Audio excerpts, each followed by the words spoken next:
요즘에 이제 계속 기도하고 있는 것은 우리가 주님 오실 날이 얼마 남지 않은 상황이기 때문에 어떻게 하면 복음과 지식, 진리의 지식을 전면적으로 좀 확산시킬 수 있을까?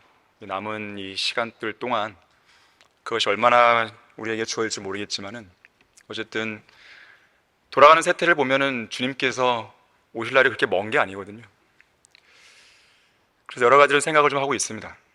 그래서 그 중에 하나가 이제 우리가 지금 그 인터넷 생방송을 좀 내보내고 있지 않습니까? 그래서 BBTV라는 그 이름으로 우리가 좀 하고 있는데, 예전에 이소호 목사님께서 라디오 방송, 단파 방송 그걸 한번 이제 구상하셨던 적이 있었습니다. 근데 이제 여러 가지 이제 뭐 다른 이제 부분 때문에 하지를 못했었는데, 사실 뭐 지금은 이제 라디오 방송보다는 인터넷 방송을 사람들 많이 보게 되는데, 이 BBTV를 지금 우리가 동영상을 찍었던 것을 이제 편집해서 올리는 정도로만 하고 있는데, 그것을 24시간 방송을 해서 찬양도 넣고, 또 우리는 얼마나 많은 강의들이 많잖아요. 엄청 많잖아요. 또 지역계 목사들의 설교들도 많이 있고요. 그런 것만 우리가 잘 활용을 해도 하루 24시간 돌아가는 프로그램들을 구성할 수 있겠더라고요. 또 거기에서 이제 복음을 간략간략하게 전하게 되면 효과가 있지 않을까라는 생각을 좀 해보고 있습니다. 그래서 하반기에 좀 더 기도하고 숙고해 보면서요, 그 부분들을 좀 만들려고 생각을 해보고 있습니다. 여러분도 혹시 기회가 되실 때 같이 기도를 해주시면 좋겠습니다. 오늘 오전에 함께 보실 말씀은 아모스 8장 11절에서 14절까지를 보겠습니다. 아모스 8장 11절에서 14절까지를 보겠습니다.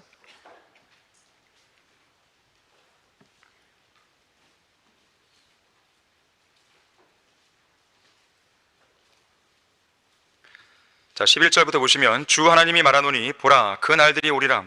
내가 그 땅에 기근을 보내리니 빵의 기근도 아니요 물로 인한 갈증도 아니라 오직 주의 말씀들을 듣지 못하는 기근이니라. 사람들이 바다에서 바다까지 북쪽에서 동쪽까지 방황할 것이요 사람들이 주의 말씀을 찾으려고 이리저리 달릴 것이나 그것을 찾지 못하리라. 그날에는 아름다운 처녀들과 청년들이 갈증으로 인하여 기진하리라. 사마리아의 죄로 맹세하고 말하기를, 오 다니여 내 신이 살아있도다 하며 브엘세바의 방식은 살아있도다 하는 자들, 그들은 쓰러져서 결코 다시 일어나지 못하리라. 우상 숭배자들은 쓰러진다는 것이요 결코 일어나지 못한다는 내용을 14절에서 하고 있는 것이죠. 다 같이 말씀을 위해 기도하겠습니다. 감사하신 하나님 아버지, 저희들의 마음속에 찬양과 감사와 기쁨이 넘쳐날 수 있도록 해주셔서 고맙습니다. 아름다운 예배를 드릴 수 있게 해주셔서 감사드립니다. 이 시간 바른 성경을 기초로 해서 하나님의 말씀을 저희들은 듣고자 합니다. 저희들의 마음을 열어주시고 마음을 옥토밭으로 갈아주셔서 하나님의 말씀의 씨앗이 잘 떨어지고 많은 열매를 거둘 수 있도록 도와주십시오. 우리가 말씀 앞에 온전히 반응할 수 있도록 해주십시오. 주님께서 우리에게 무엇을 요구하시든지 무엇을 명령하시든지 그대로 순응할 수 있는 신실한 성도들이 될 수 있도록 인도해 주시기 원합니다. 주 예수 그리스도 이름으로 기도했습니다. 아멘. 설교의 제목은 최악의 대기근의 시대입니다. 최악의 대기근의 시대.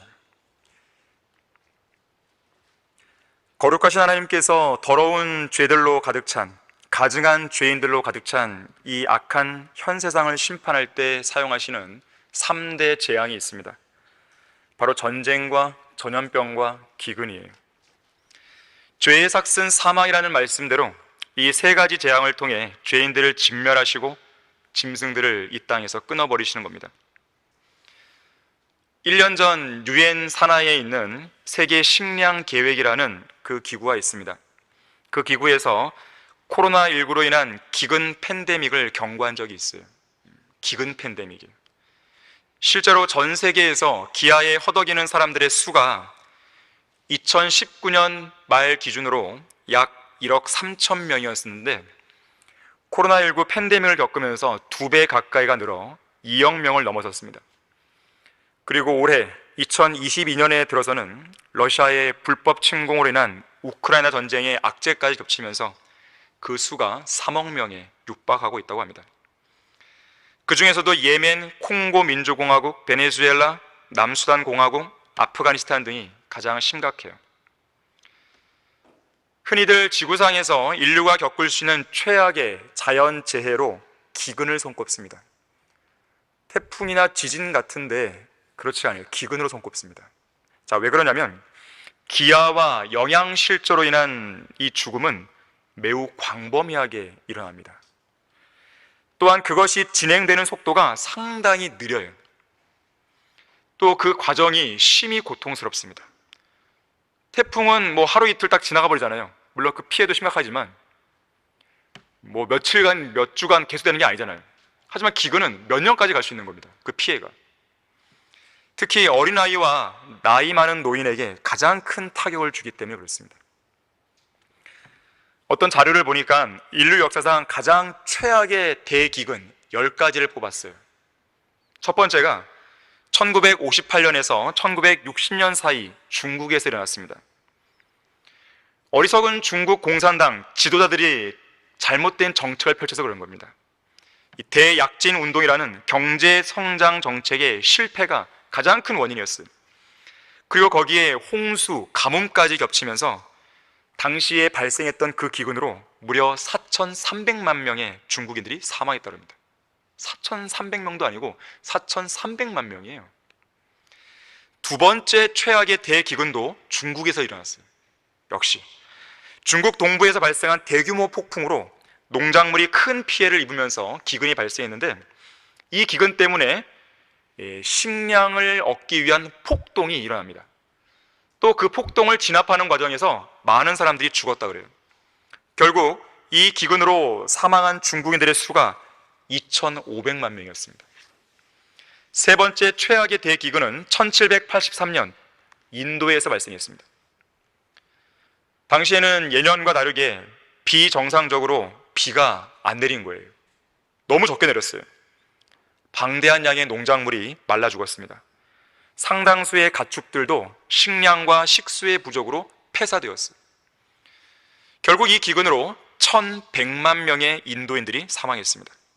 네 번째 최악의 대기근은 1932년과 33년 사이에 지금은 러시아지만 구소련에서 일어났어요.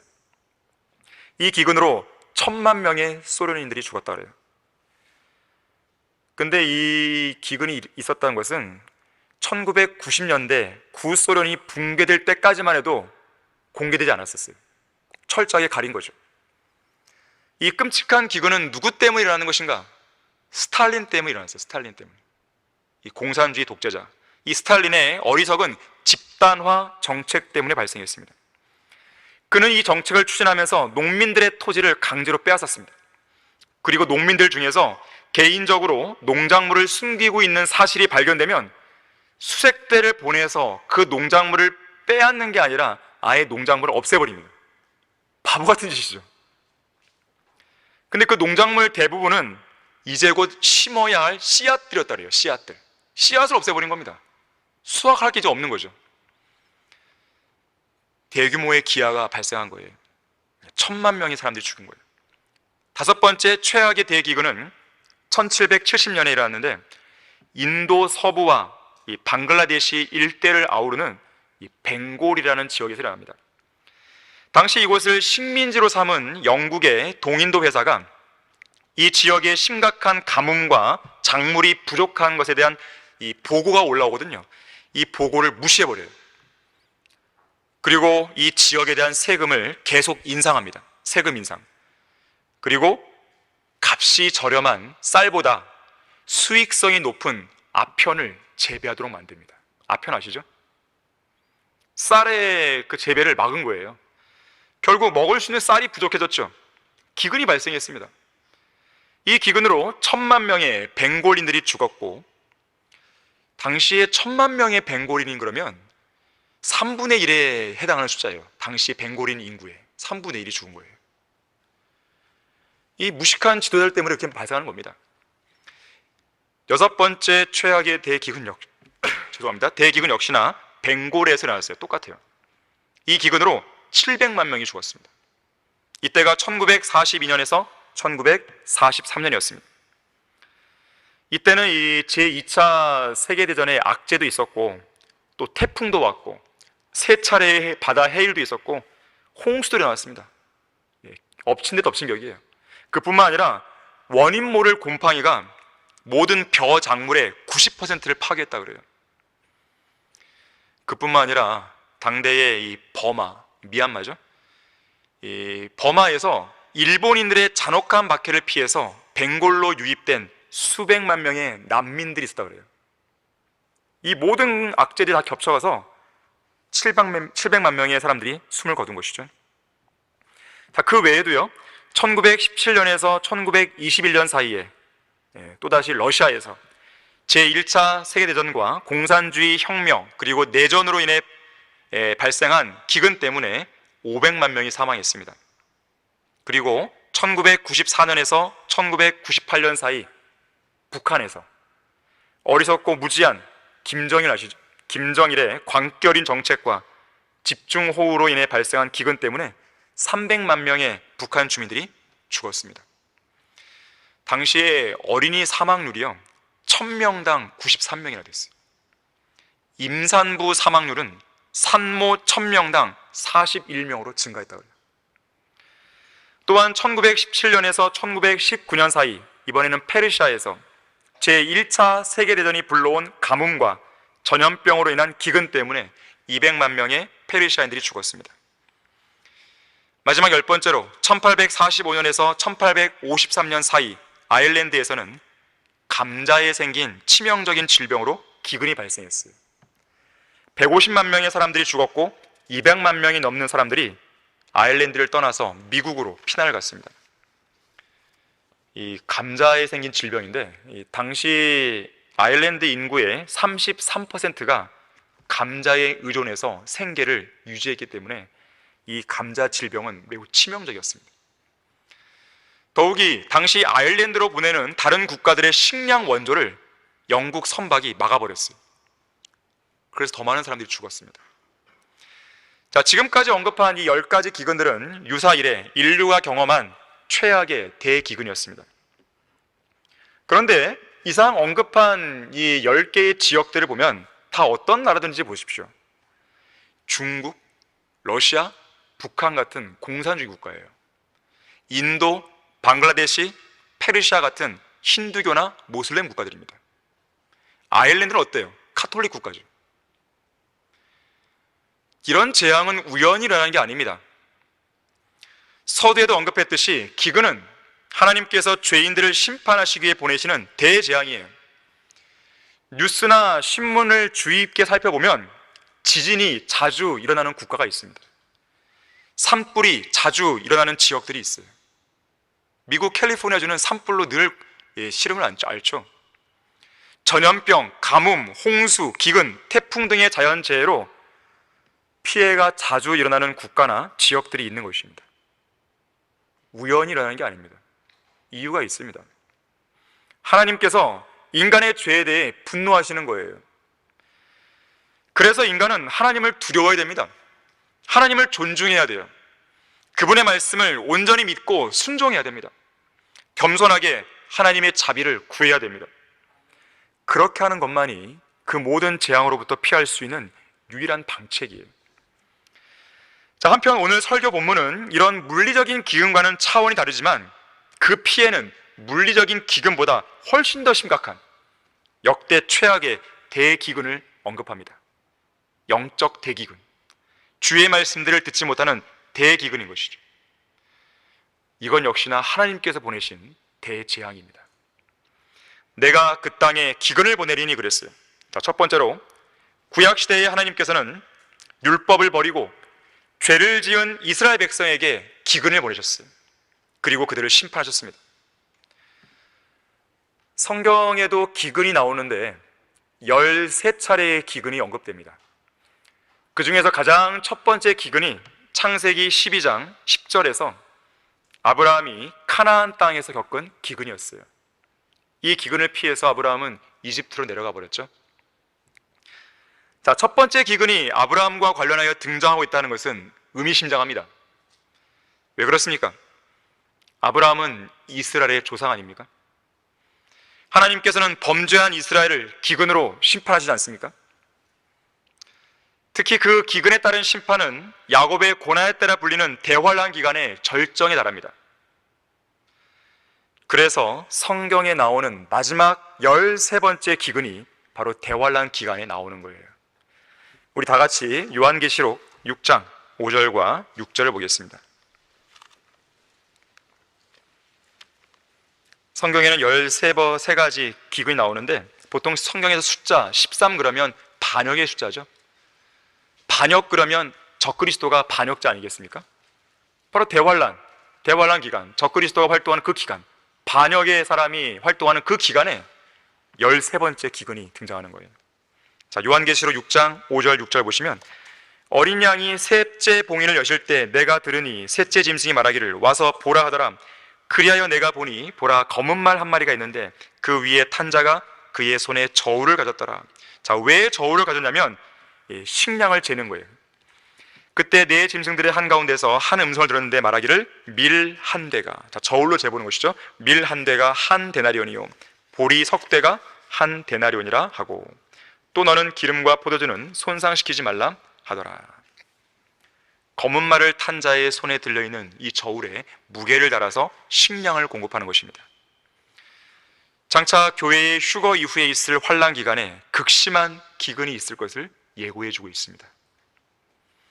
앞서 언급했던 10가지 최악의 대기근은 그야말로 이 대환란의 기근에 비하면 아무것도 아닌 거예요. 범죄한 이스라엘 백성들에게 임할 극심한 기근에 대해서 하나님께서는 이미 레위기 26장을 통해 경고하신 적이 있어요. 자, 이것을 한번 찾아보겠습니다. 레위기 26장 26절입니다. 하나님께서는 이미 범죄한 이스라엘 백성들에게 내가 너희들을 심판하기 위해 기근을 보낼 것이다 경고하셨어요. 그런데 백성들은 이 경고를 무시했단 말이죠. 자, 레위기 26장 26절 보시면 또 내가 너희의 식량봉을 끊을 때에, 식량봉을 끊는 거예요. 마지막 먹을 수 있는 그 식량을 끊어버립니다. 이게 끊어지면 사람은 죽는 거예요. 10여인이 한 화덕에서, 자, 10명의 여인이 한 화덕에서 빵을 구워요. 너희 빵을 구워서 다시 저울에 달아 너희 빵을 너희에게 주리니 너희가 먹어도 만족하지 않으리라. 아무리 먹어도 배가 안 불러요. 배가 만족하지 않습니다. 결국 최악의 상황까지 몰리는데 29절 보세요. 뭘 먹습니까? 자녀들의 살을 먹습니다. 너희가 너희 아들들의 살을 먹을 것이요 너희 딸들의 살을 먹을 것이라. 끔찍하죠. 얼마나 심각한 기근이면 이런 일들이 벌어질까요? 자, 그런데 이런 대기근이 실제적으로 열왕기하 6장에 엘리사의 때에 나타났습니다. 자, 우리 열왕기하 6장 24절 한번 보십시오.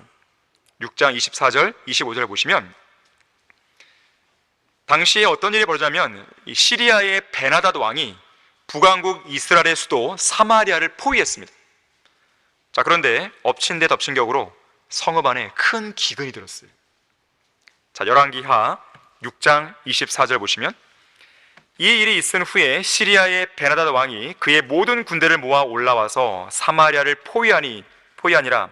그때 사마리아에는 큰 기근이 들었는데 보라, 그들이 성읍을 계속 포위하였으므로 나귀 머리 하나가 은 80개에 또 비둘기 똥 4분의 1 값이 은 5개에 팔렸더라. 물가가 올라간 거예요. 기근 때문에. 지금 경제적으로 많이 어렵지 않습니까? 우크라이나 전쟁뿐만 아니라 코로나 여러 가지로 이제 막 금리도 올라가고 물가가 올라가고 어려운 상황이죠. 근데 이 시대에는요 더 어려운 상황이에요. 나귀 머리 하나가요 은 80개에 팔립니다. 비둘기 똥 4분의 1 값이 은 5개에 팔려요. 비둘기 똥 어디에 썼을까요? 아마도 비료에 썼을 겁니다. 비료. 쉽게 말해서 비료 4분의 1 값, 대략 0.5리터예요. 1리터도 안 됩니다. 0.5리터. 이 0.5리터가 은 5개가 되어요. 은 5개에 팔렸습니다. 은 5개 그러면 좀 가늠이 잘 안 되죠. 출애굽기 21장 32절에 의하면 성인 노예의 몸값이 얼마인지 아십니까? 은 30개입니다. 한 사람의 몸값이 30개예요. 근데 나귀 머리 하나가 80개예요. 나귀 머리가. 비둘기똥 4분의 1 값이 은 5개나 팔려요. 한 사람 몸값 은 30개에 6분의 1 가격이나 주면서 조그마한 비둘기똥 이걸 얻는 거예요. 그 양을. 그 그뿐만 아니라 기근이 너무 극심하다 보니까 먹을 게 없어서 어떤 여인들은 자기 아들을 삶아 먹어요. 저기 이어지는 26절 보세요. 이스라엘 왕이 성벽 위로 지나갈 때 한 여인이 왕을 향해 부르짖어 말하기를 오 내 주 왕이여 도우소서 하자 왕이 말하기를 주께서 너를 돕지 않으신데 내가 어찌 너를 돕겠느냐? 타작 마당에 돕겠느냐? 포도즙 틀에서 돕겠느냐 하고 또 왕이 그녀에게 말하기를 너를 괴롭히는 것이 무엇이냐 하니 그녀가 대답하기를 이 여인이 내게 말하기를 내 아들을 내놓으라 오늘은 우리가 그를 먹고 내일은 내 아들을 먹으리라 하기에 우리가 내 아들을 삶아 먹고 다음 날 내가 그녀에게 말하기를 내 아들을 내놓으라 우리가 그를 먹으리라 하니 그녀가 자기 아들을 숨겼나이다 하더라. 왕이 그 여인의 말을 듣자 자기 옷을 찢었으며 그가 성벽 위를 지나갈 때 백성이 보니 보라 그가 그의 속살에 굵은 베옷을 입었더라. 비참한 상황이죠. 비참한 상황입니다. 이런 대기근 속에서 하나님께서 자비를 베풀지 않으시고 도와주지 않으시면 무기력한 인간은 그야말로 아무것도 할 수가 없어요. 태풍, 지진, 기근, 홍수 등의 그 모든 자연재해가 하나님과 무관하게 일어난다고 생각하는 것만큼 어리석은 생각도 없습니다. 바람을 인간이 통제할 수 있습니까? 물을 인간이 통제할 수 있습니까? 불을 인간이 통제할 수 있습니까? 태풍이 오거나 홍수가 나거나 산불이 나면 인간은 방법이 없어요. 태풍, 피해를 최소화하는 가운데 빨리 지나가기를 원하는 겁니다. 그것밖에 없어요. 산불 나면 어때요? 하늘에서 비가 왔으면 좋겠다 이러잖아요. 방법이 없습니다. 산에 불이 나면 그 확산되는 속도를 인간이 따라잡을 수가 없어요. 홍수가 나보세요. 물 폭탄이 떨어져 보여요. 방법이 없습니다. 우리나라 역사상 가장 많은 비를 뿌렸던 태풍이 여러분 기억하시겠지만 2002년에 루사 태풍이에요. 그리고 가장 강한 바람을 일으켰던 태풍이 2003년 있었던 매미 태풍이에요. 2002년, 2003년 연속으로 왔었습니다. 한 번은 비를 뿌렸고 한 번은 강한 바람을 일으켰어요. 그때 바람이 초속 55m 이상이에요. 이번에는 이걸 둘을 합치다 그래요. 루사와 매미를 합친 태풍입니다. 역대급이라고 그래요. 하나님께서 자비를 베풀지 않으면 어렵게 되어 있습니다. 우리가 왜 하나님을 두려워하고 왜 하나님을 신뢰하고 왜 하나님께 기도해야 됩니까? 인간이 할 수 있는 게 뭐가 많다고 생각하십니까? 그렇지 않습니다. 자, 한편 전무후무한 대환란 기간에 가게 되면 앞서 요한계시록 6장에서 읽었듯이 사람들은 그보다 더 극심한 상황에 직면합니다. 밀 한 대 값이, 보리 석대 값이 한 데나리온이에요. 한 데나리온 그러면 초림 당시의 기준으로 본다면 노동자들이 열심히 하루 동안 일해서 벌 수 있는 품삯이에요. 오늘날로 보자면 대략 10만 원 그럴까요? 아니면 12만 원, 13만 원 될까요? 다시 말하자면 하루 열심히 벌어서 4인 가족 겨우 한두 끼 먹을 수 있는 수준까지 물가가 올라가는 것이죠. 대환란 때도 역시 이스라엘 백성은 너무 배가 고파서 자녀들을 먹게 됩니다. 대환란의 내용을 다루고 있는 예레미야 애가 2장 20절에서는 이렇게 말씀합니다. 오 주여 보시고 주께서 이 일을 누구에게 행하셨는지 생각하셔서 지금 누구에게 이러한 기근과 기근으로 인한 이러한 재앙들을 행하셨는지 봐달라고 말씀하는 거예요.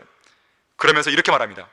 여인들이 자신의 열매와 한 뼘 되는 자녀를 먹으리까? 그랬어요. 무시무시한 일이 벌어지는 겁니다. 성경에서 가장 무서운 장으로 알려진 신명기 28장에 보게 되면 이러한 대기근이 발생하면 평소에 그토록 유순하게 생긴 사람도 아주 착한 일만 하는 그런 사람도 이 극한의 상황에 직면하면 자녀들을 먹는 극단적인 일을 벌인다고 경고하고 있습니다. 신명기 28장에 나오는 내용이에요. 정상적인 사고를 못하는 거예요. 극심한 기근 앞에 서면 이성을 잃어버립니다. 이 빠삐용이라는 영화가 있어요. 이 빠삐용에서는 굶주린 죄수가 이제 곧 사형 집행을 앞두고 있는데 뭐 합니까? 너무 배가 고프니까 쥐를 잡아먹어요. 바퀴벌레를 잡아먹어요.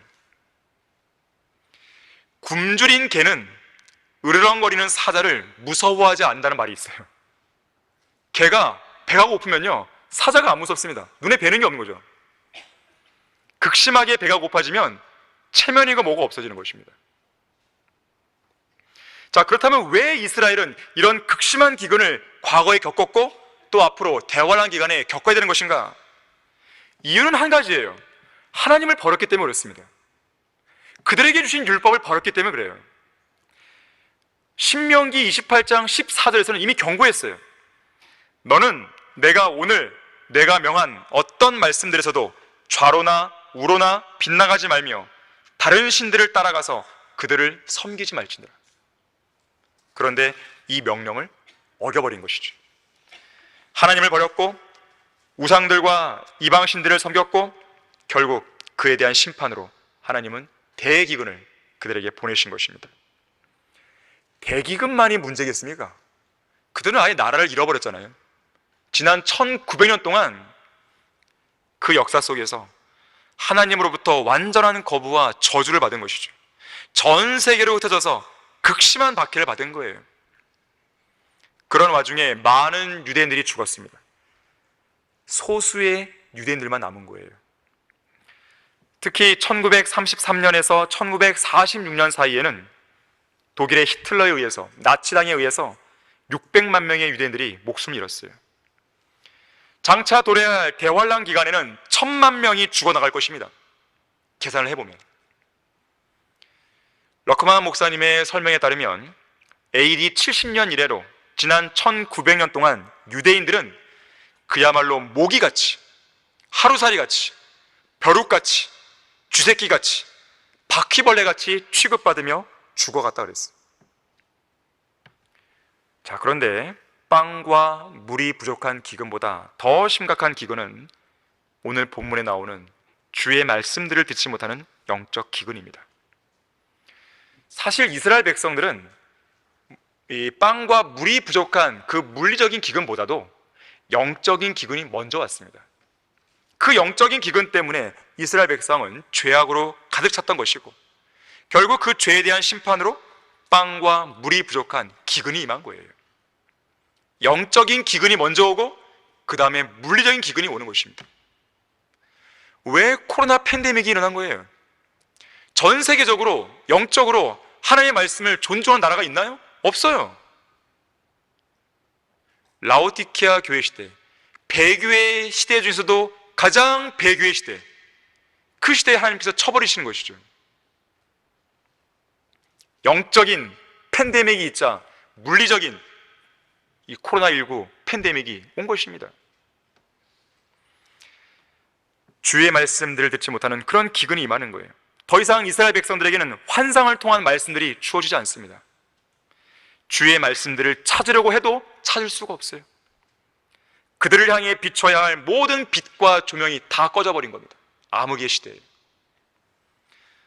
내가 그 땅에 기근을 보내리니 주님은 말씀하십니다. 두 번째로 이 마지막 배교한 교회 시대에 하나님께서는 바른 성경과 진리를 저버린 이 시대의 교인들에게 영적 기근을 보내셔서 그들을 심판하십니다. 다 같이 요한계시록 3장 17절 보겠습니다. 요한계시록 3장 17절 말씀입니다.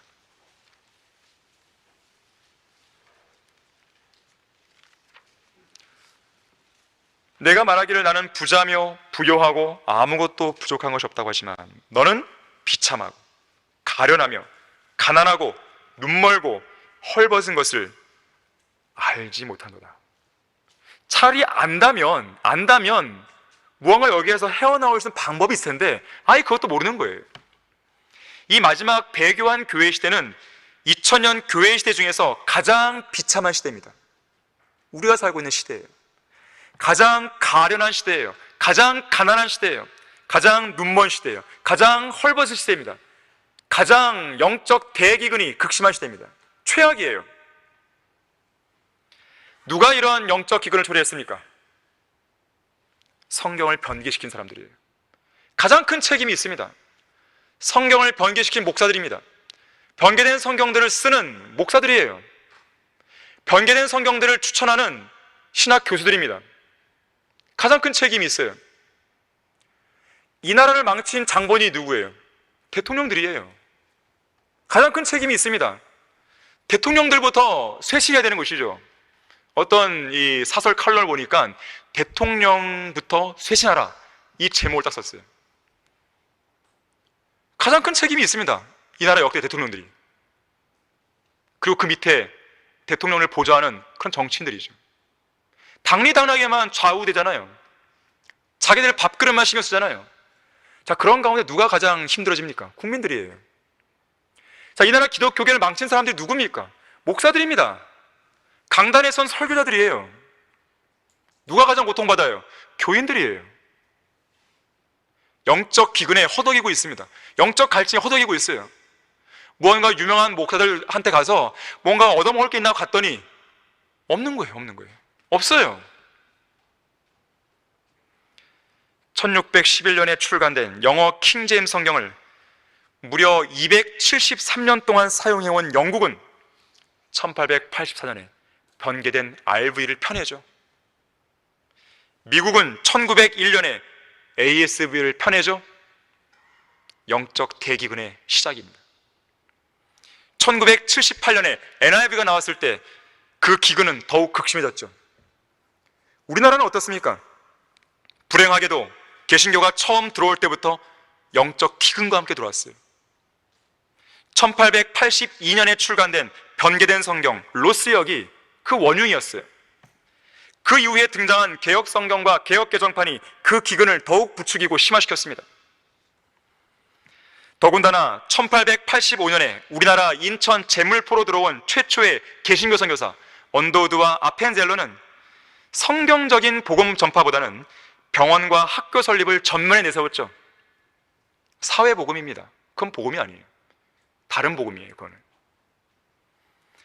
저주받을 다른 복음인 것이죠. 결국 이것을 한국 사회에 정착시킴으로써 영적 기근을 부추겼어요. 그리고 곧바로 뒤이어 들어온 오순절 은사주의 운동이 평양과 원산을 중심으로 번지면서 영적 기근은 더욱 극대화되었습니다. 그뿐만 아닙니다. 오늘날에는 사람들을 미혹하는 각종 거짓말들이 배교한 교회들의 설교 강단을 통해 일파만파 퍼져나가고 있어요. 대표적인 거짓말들이 뭡니까? 대표적인 이단 교리들이 무엇이에요? 구원받은 것은 죽어봐야 알아. 교회는 대환란을 통과해. 끝까지 견뎌야 돼. 원본을 제외한 어떤 성경도 무오한 최종 권에 될 수 없어. 사탄은 그리스도인들을 정복할 수 없어. 정말 그런가요? 성경은 문자적으로 해석하면 위험해. 비유적으로 해석해야 돼. 교회들이 힘을 합쳐서 지상에 왕국을 세워야 그때 예수님이 오시는 거야. 하나님은 구원받은 그리스도인들의 아버지일 뿐만 아니라 모든 인류의 아버지야. 그런 거짓말이 어디 있어요? 구원받은 죄인들의 아버지란 말이에요? 교황, 어거스틴, 테레사 수녀 등은 성경대로 믿는 그리스도인들이야. 예수님은 12월 25일에 태어났어. 우리는 크리스마스를 지켜야 돼. 부활절을 지켜야 돼. 주기도문, 사도신경을 하지 않는 교회는 이단이야. 교단에 속하지 않는 교회 이단이야. 건물이 크고 헌금 액수가 많고 교인 수가 많으면 많을수록 좋은 교회야. 그러한 교회로 가야 돼.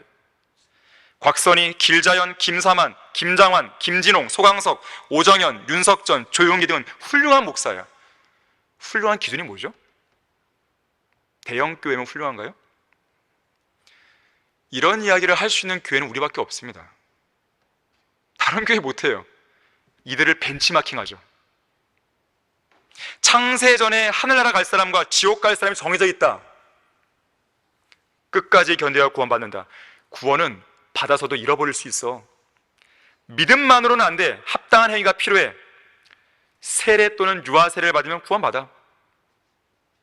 방언은 성령 침례의 증거야. 평양 대부흥 운동은 성령 하나님의 역사야. 오순절 은사주의 운동은 성경적이야. 다른 종교에도 구원이 있어. 누가 했단 말이에요? 조용기 목사 했단 말이에요. 불교에도 불교만의 구원이 있다고 동국대학교 가서 그 대학원 과정에 속한 사람들에게 얘기했습니다. 예수님은 수요일이 아니라 금요일에 죽으셨어. 지옥에서 영원히 고통받는 건 아니야. 나중에 풀려날 거야. 화평의 통치자이신 예수님께서 오시지 않아도 인간의 힘으로 지상에 평화를 가져올 수 있어. 신학 공부를 제대로 하려면 철학을 공부해야 돼. 대단한 사람들입니다, 정말. 온 반죽을 부풀게 하는 누룩들이 이 나라 기독교계 전반에 퍼져 있습니다. 예수 그리스도의 재림을 강조하는 교회가 있습니까? 지옥을 전파하는 교회를 본 적이 있습니까? 있다면 그나마 다행이죠. 죄와 거짓 교리부터 성별하라고 외치는 교회를 본 적이 있습니까? 예수 그리스도의 복음을 믿으라고 거리에서 설교하고 전도지를 나눠주고 혼들을 주님께로 이겨오기 위해서 애를 쓰는 교회를 본 적이 있습니까?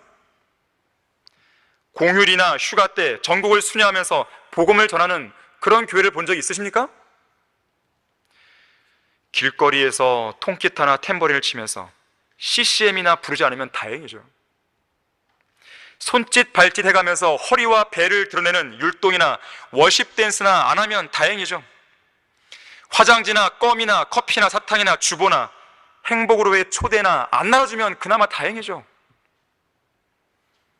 과연 이 땅에 진리의 지식을 전하기 위해서 애쓰는 교회가 몇 교회나 있습니까, 정말? 여러분들이 정말로 한번 생각해 본다면 한번 세 보세요. 정말 있는지.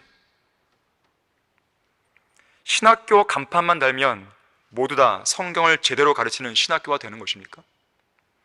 교회의 간판만 달고 있으면 모두 다 성경대로 믿고 실행하는 교회입니까? 그래서 사람들이 속아버리는 것이에요. 이 마지막 배교한 시대에는 젊은 그리스도인 처녀들과 청년들이 갈증으로 인해서 기진하고 있어요. 오늘 본문 말씀대로 주님을 위해서 분연히 일어나 열정적으로 부지런히 섬겨야 할 젊은 일꾼들이 교회 내 설교 강단에서 그 어떤 생명력 있고 도전적인 말씀들을 듣지 못하고 있습니다. 결국 헌신해야 될 그런 젊은 청년들이 세상 일들로 다 내몰리고 있는 것이에요. 주님 안에서 비전을 못 찾는 것이죠. 누가 그렇게 만든 것입니까, 과연? 이런 세태에 대해서 럭크만 목사님이 이렇게 지적했습니다. 이 마지막 시대를 살고 있는 젊은 세대들에게 가장 중요하고 가장 필요한 것은 절대적으로 신뢰해야 할 최종 권위인 성경이다. 하지만 그리스도인 젊은이들을 가르치고 양육해야 할 책임이 있는 98% 이상의 목사들과 신학 교수들이 이 사실을 간과하고 있다. 마치 노아의 대홍수 시대에 방주를 놓쳐버린 것 같다. 정말 아찔하죠. 아름다운 처녀들과 청년들은 생선이 필요할 때 뱀을 얻고 있고, 성경에 나오는 내용을 이용한 것이죠. 빵이 필요할 때 돌을 얻고 있으며, 알이 필요할 때 전갈을 얻음으로써 기근과 갈증으로 기진맥진하고 있다. 그야말로 우리 젊은이들이 새 한 마리도 키울 수 없는 종교적인 쓰레기를 먹고 있는 것이다. 마지막 때에 많은 사람들이 이리저리 달릴 것입니다. 지식이 증가해요. 지금 지식이 홍수시대입니다. 하지만 말씀들을 듣지 못하는 기근은 더욱 극심해져요. 지식은 증가하는데 사람들은 열심히 배우는데 자격증도 따고 열심히 공부하는데 진리의 지식에는 이르지 못하죠. 전국의 교회들이나 어떤 단체들에서 하고 있는 성경 공부가 질비하게 널려 있습니다. 인터넷만 조금만 뒤져봐도요, 무슨 성경 공부다, 무슨 성경 공부다, 요한계시록 전공, 요한계시록 전문가가 가르친다, 막 그래요. 그래서 어떤 목사는 1년 내내 요한계시록만 가르쳐요. 돈을 많이 받아가면서. 그런데 그들이 진리의 지식이 이르나요? 이르지 못하고 있잖아요. 성경이 이미 말씀하고 있어요. 항상 배우지만 진리의 지식에는 결코 이르지 않는다 그랬어요. 항상 배워요. 늘 배워요. 늘 책을 끼고 살아요. 인터넷에서 지식 검색을 하고 산단 말이에요. 그런데 정작 진리의 지식은 이르지 못해요. 왜 그럴까요? 변개된 성경들이 판을 치고 있습니다. 가짜 목사들과 가짜 신학 교수들이, 가짜 성경 교사들이 판을 치고 있어요. 속으면 안 되는 것이죠. 물론 이 자리에 앉아 계신 여러분들은 속지 않았기 때문에 이 자리에 앉아 있는 거 아니겠습니까? 자, 이러한 현상, 내가 진리를 알고 싶은데, 진리를 배우고 싶은데 내가 만나는 사람은 거짓 목사예요. 이것도 또 하나의 하나님의 심판입니다. 왜 그럴까요? 이미 그 사람 마음속에요, 하나님의 말씀에 대한 올바른 마음이 없는 거예요.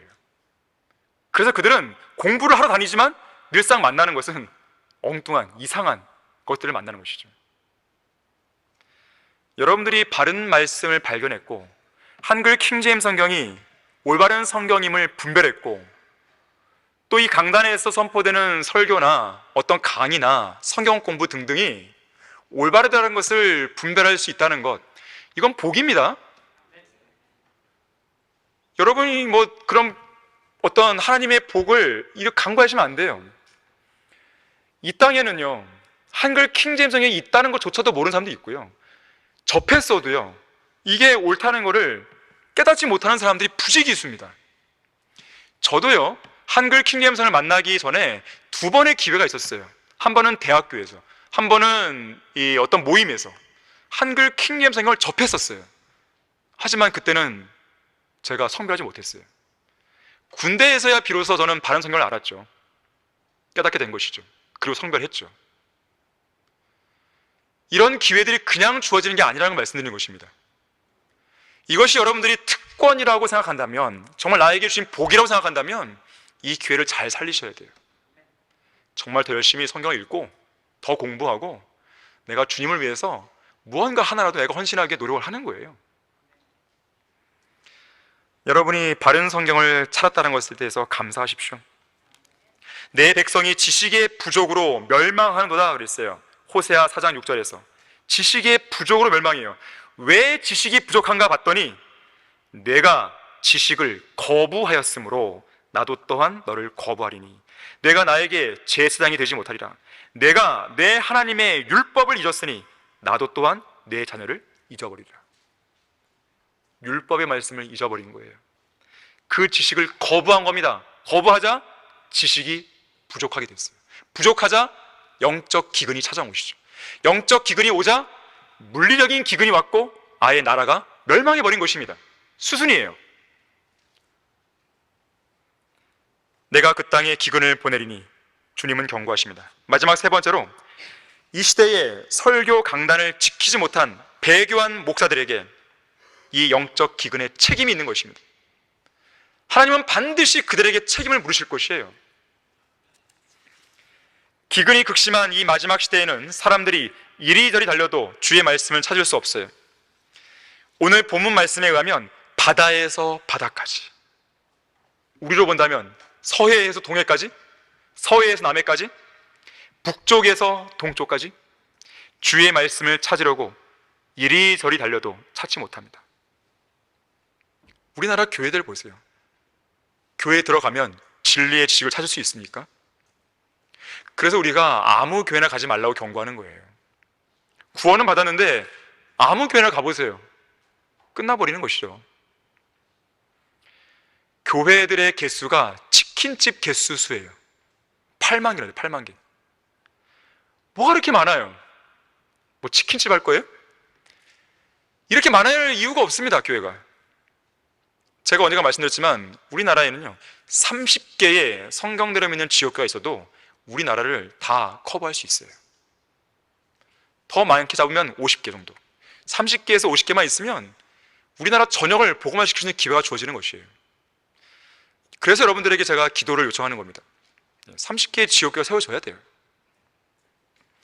자, 1960년 이래로 잘 살아보세라는 정치 철학과 맞물려서 한국 교회가 가장 중요하게 관심을 둔 것은 교회 성장이었습니다. 성장 지상주의. 이 가치 속에서 교인 수를 늘리고 헌금 액수를 늘리고 교회의 부지를 늘리고 건물을 더 많이 짓고 차량 등의 규모를 키우고 몸집을 비대하게 부풀리는 것이에요. 그런 세월이 벌써 반세기를 훌쩍 넘은 것입니다. 바로 이 일을 위해서 어떤 목사는 기도만 하면 무조건 복받고 병도 나을 수 있다고 사람들을 속였습니다. 또 어떤 목사는 성경에도 없는 제자 훈련이나 경배와 찬양으로 속였어요. 어떤 목사는 귀신론과 신유 집회, 오중복음과 삼중축복, 긍정적인 사고방식과 같은 마귀의 교리들로 속였어요. 어떤 목사는 샤머니즘적인 새벽 예배와 금요 철야 기도회로 사람들을 속였습니다. 각 교회들은 자기 나름의 목회 색깔을 내세워서 교인들을 끌어모은 거예요. 결국 이들은 성장이라는 패러다임에 갇혀서 정작 교회가 해야 할 중요한 임무들은 다 뒷전에 둔 것이죠. 복음 전파를 안 한 것입니다. 성경적 기독교의 본질적인 가치들을 헌신짝처럼 내던져 버린 것입니다. 설교 강단이 죽었어요. 세계 전역에서 하나님의 말씀을 멸시하는 풍조가 크게 달하고 있습니다. 그 결과 지금 이들 대형교회 목사들은 다 어떻게 됐습니까? 잘하고 있습니까? 일부는 죽었고요, 일부는 병들었고, 일부는 성추행에 휘말렸고, 일부는 100억 원 이상의 배임 및 횡령 의혹을 받았고, 세습 문제로 빠져들었고, 논문 표절, 교회 건물의 불법 도로 점령, 추한 민낯을 드러내는 목사들로 가득 차게 된 것이죠. 육신의 정욕과 안목의 정욕과 생의 자랑으로 대별되는 돈, 음행, 명예 앞에 이들 목사들이 다 무너진 것입니다. 사실 대형교회 목사들의 극심한 몰락은 이미 예고되어 있었어요. 성경은 이렇게 경고합니다. 나의 이 말들을 듣고 행하지 않는 자는 누구나 자기 집을 모래 위에 지은 어리석은 사람과 같으리니 비가 내리고 홍수가 나며 바람이 불어 그 집에 들이치면 무너지되 그 무너짐이 극심하리라 그랬습니다. 하나님의 부르심을 받지 않은 사람들입니다. 설령 부르심을 받았다 하더라도 그 부르심에서 이탈을 한 것이죠. 바른 성경이 없어요. 구원받은 간증을 제대로 할 수 있는 목사도요, 손에 꼽습니다. 혹시라도 이 인터넷 생방송을 듣고 있는 사람들 가운데 제도권 교회에 다니는 어떤 교인이 있다면 자기 담임 목사에게 물어보세요. 목사님, 어떻게 구원받았습니까? 물어보세요. 구원받은 간증도 제대로 없고 바른 성경도 없고 성경적으로 설교할 수도 가르칠 수도 없는 무자격자들이 강단을 차지하고 있습니다.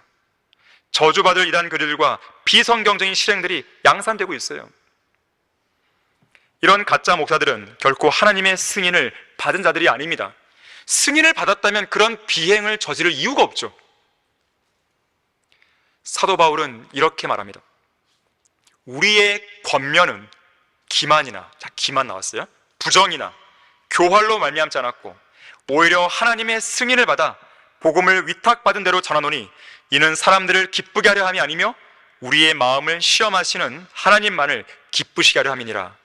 너희도 아는 바와 같이 우리가 어느 때에도 아첨의 말이나 탐심의 구실로 하지 아니한 것을 하나님께서 증거하시느니라. 떳떳했어요. 하나님의 승인을 받은 바울의 사역에서 결코 찾아볼 수 없는 아까 5가지가 있어요. 기만, 부정, 교활, 아첨의 말, 탐심의 구실. 그런데 대형교회 목사들에게는요, 이런 5가지가 그대로 들어가 있어요. 기만이 뭐예요? 다른 사람을 속이는 것이죠. 양심이 화인을 맞았기 때문에 위선으로 거짓을 말합니다. 무슨 말입니까? 변개된 성경이잖아요. 거짓 교리잖아요. 가짜 설교죠. 성경이 잘못되는데 어떻게 올바른 설교가 나올 수 있겠습니까? 첫 단추를 잘못 꼈기 때문에 그들이 말하는 설교나 행동과 실행들은 다 어긋나게 돼 있어요. 자기는 양심대로 설교한다고 하죠. 근데 성경이 변개됐다 보니까 변개된 성경에 맞춘 설교를 하게 되면 이미 거짓말을 하고 있는 거예요. 그 자체가. 그걸 그 사람들은 모르는 겁니다. 가짜 설교, 가짜 은사, 가짜 능력 등 회중을 속이는 것입니다. 기만이죠. 자, 그런데 기만은 나쁜 의도로 정말로 거짓말로 하는 기만도 있지만 올바르고 성경적인 말을 하는데 그 마음의 동기가 잘못됐을 때는 역시 또 기만이에요. 그것도. 예를 들어서 하나님께 헌신하십시오 그랬단 말이에요. 예를 들면 뭐 물질을 바치십시오 그랬단 말이에요. 이 말이 틀린 말은 아니잖아요. 그런데 마음에 뭐가 있어요? 돈 생각이 있는 거예요. 그래서 헌금을 걷기 위한 설교를 한단 말이에요. 건축 헌금을 걷기 위한 작정 헌금을 위한 그런 설교를 한단 말이에요.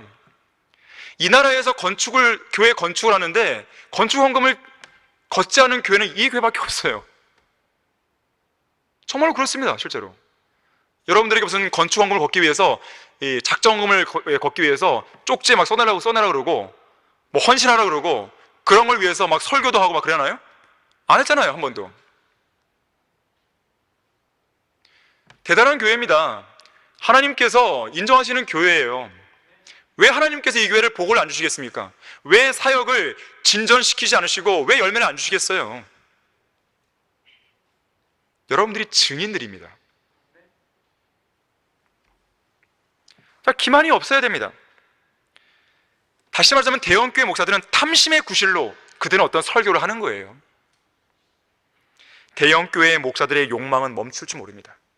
여러분, 한 번 권력의 맛을 갖거나 한 번 돈 맛을 알면요, 그 사람 이제 브레이크 고장난 그런 자동차처럼요 질주하는 것이에요. 돈을 위해 설교하게 됩니다. 결국에는 권력을 유지하기 위해 설교하게 됩니다. 그러면 어떻게 되는지 아십니까? 제대로 된 설교나 성도들의, 교인들의 그 양심을 찌는 설교가 아니라 교인들의 가려운 귀를 즐겁게 해줄 설교를 하는 거예요. 그래서 돈 많이 내는 그 집사 눈치 보는 거예요. 돈 많이 내는 장로의 눈치를 봅니다. 돈 많이 내는 어떤 그런 사람들의 눈치를 보는 거예요. 사업가의 눈치를 보는 거예요. 그래서 그 사람의 마음에 거슬리는 설교는 절대 안 합니다. 타락한 설교자는 타락한 교인들의 그런 타락상을 설교 못 합니다. 내가 타락했는데 어떻게 설교해요? 최소한의 양심이 있죠. 돈을 바라는 목사들은 그 머릿속에 돈밖에 없는 것입니다. 그래서 교인들을 볼 때 양무리로 보이는 것이 아니라 돈으로 보이는 것이에요. 상품으로 보이는 것입니다. 짜는 족족 우유가 나오는 젖소들로 보는 것이에요. 그냥 그것이 과거의 로마 카톨릭의 모습이었습니다. 면죄부를 팔잖아요. 면죄부를. 여러분, 아까 제가 말씀드린 뭐 새벽 예배나 이 금요 철야 기도라든지 또 은사주의들이 자주 하는 그런 거라든지 이런 것들이 하나의 상품이에요. 따지고 보면 어떤 상품이에요? 교인들을 끌어모으기 위한 것입니다. 새벽 기도, 그러면 어디가 유명합니까? 명성교회 아니에요. 특별 제도기도, 특별 새벽 기도. 사람들 끌어모으는 겁니다. 예배도 보세요. 1부 예배, 2부 예배, 3부 예배, 4부 예배, 6부 예배까지 있어요. 왜 그런지 아십니까? 현대인들의 바쁜 현대 교인들의 그런 생활에 맞추기 위한 거예요. 아, 나는 오늘 아침에 산악회 가야 돼. 그래서 아침에 교회를 못 나오는 거예요. 예배를 못 드려요. 아, 그래? 오후 예배에 마련되어 있으니까 오세요. 저는 오후에 오늘 결혼식 가야 되는데요. 아, 그러면 새벽 예배가 있습니다. 1부 예배 오세요. 현대 교인들이 딱 맞는, 편의에 맞는 예배 순서를 마련해 놓은 곳입니다. 결국 뭡니까? 그 교인들의 이탈을 방지하기 위한 거예요. 예배를 많이 드리면 어떻게 돼요? 헌금이 모이잖아요. 헌금이. 대형 교회들은 돈을 어디에 쓸지 몰라서 주체할 수 없이 막 돈의 홍수에 막 파묻혀 있습니다. 그러니까 쓸데없는 일에 돈을 쓰는 거예요. 하나님의 사역이 아닌데. 모래 위에 높이 쌓인 아성이 무너질 때 그 무너짐은 한순간이고 매우 극심합니다. 아무리 세상 사람들로부터 높이 추앙받는 위치에 있다 하더라도 가장 낮은 지옥까지 떨어진다는 것을 기억해야 돼요. 결론을 맺겠습니다. 이런 교회들로는 희망이 없습니다. 유일한 희망은 바른 성경을 근거로 해서 바른 진리의 지식과 복음을 전파하는 그 교회들만이 희망이에요. 우리와 교제는 하지 않지만 우리 성경을 쓰고 있고 또 복음과 진리의 지식을 공부하고 있고 그렇게 전파하려고 애쓰는 소수의 교회들이 있다는 거 저는 압니다. 그런 교회들이 더 늘어나야 돼요. 그런 교회가 장로교회라면 굳이 우리처럼 침례교 될 필요 없습니다. 바른 성경을 쓰는 장로교 하세요. 그냥 어떤 감리교가 있습니까? 굳이 침례교 될 필요 없습니다. 바른 성경을 쓰고 복음을 전파하는 그냥 감리교 하세요. 굳이 우리 교회, 자기 교회 다 포기하고 우리 교회 올 필요 없어요. 그 교회에서 바른 성경을 쓰고 하면 됩니다. 그런 교회들이 늘어나야 됩니다. 이 땅에는. 하나님께서는 이 최악의 대기근의 시대에 그분의 말씀인 성경의 권위를 존중하는 사람들을 찾고 계세요. 몇 가지 성경 구절들을 읽어드릴게요. 나를 존중하는 자들을 내가 존중하고 나를 멸시하는 자들을 내가 소홀히 여기리라. 사무엘상 2장 30절이에요.